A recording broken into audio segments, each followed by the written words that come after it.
Good morning, children. I, Gautam Simoria, welcome you all in online class.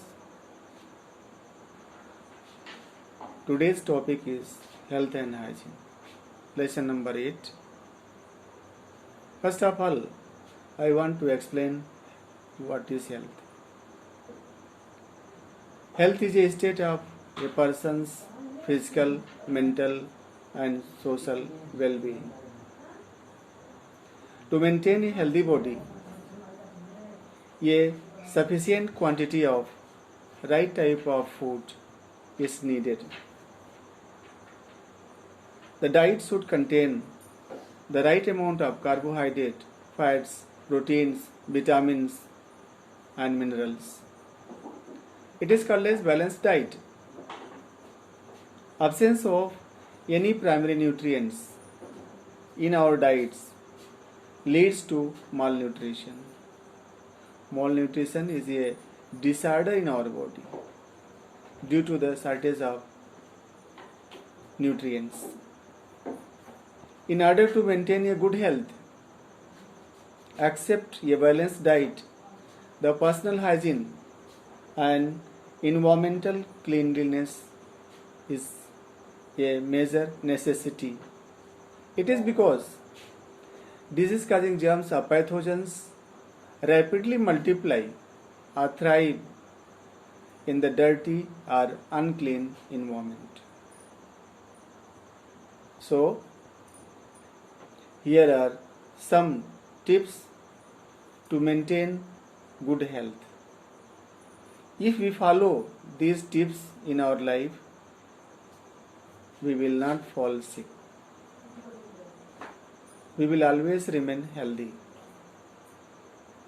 disease free. First point is eat less fat or fatty food.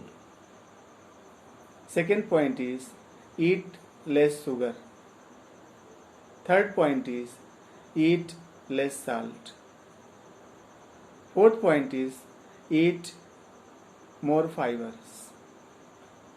Fifth point is avoid becoming overweight. So these are the points.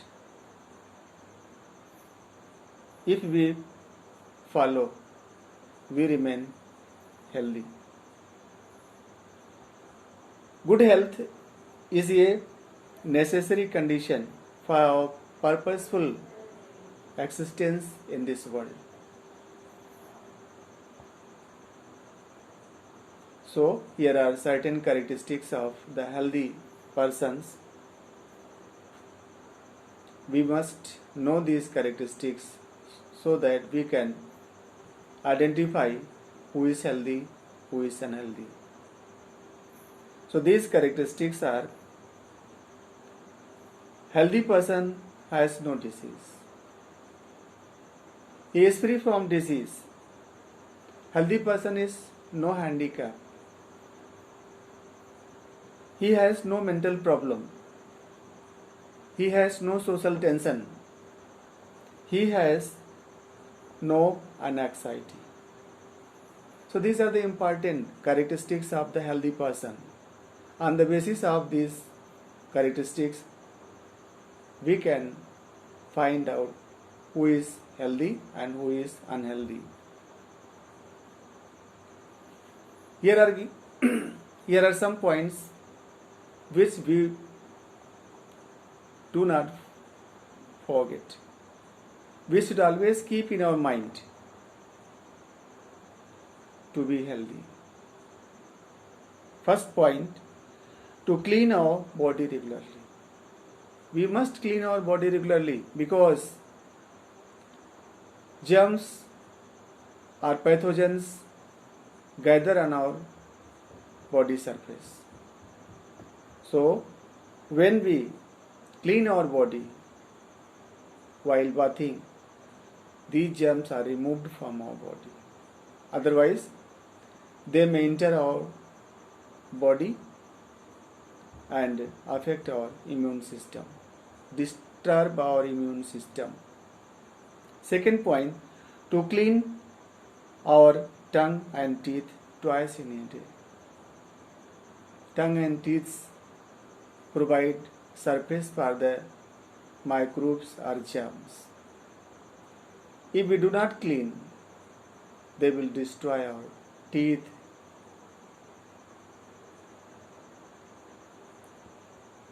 To clean our nostrils at the time of taking bath. We are knowing nostrils help us to take in air for breathing. If it is blocked, we would fail to inhale the air for breathing. Last point, to clean our eyes with fresh water every morning and evening. As you know, eyes are very important sense organ. They help us to see the whole world. So, if we do not take care of our eyes, we feel helpless because eyes help us to see the whole world. Without eyes, the whole world is dark. Dear students, I hope all of you understand what is taught today. Tomorrow I will again come with the next topic. Thank you. Have a nice day.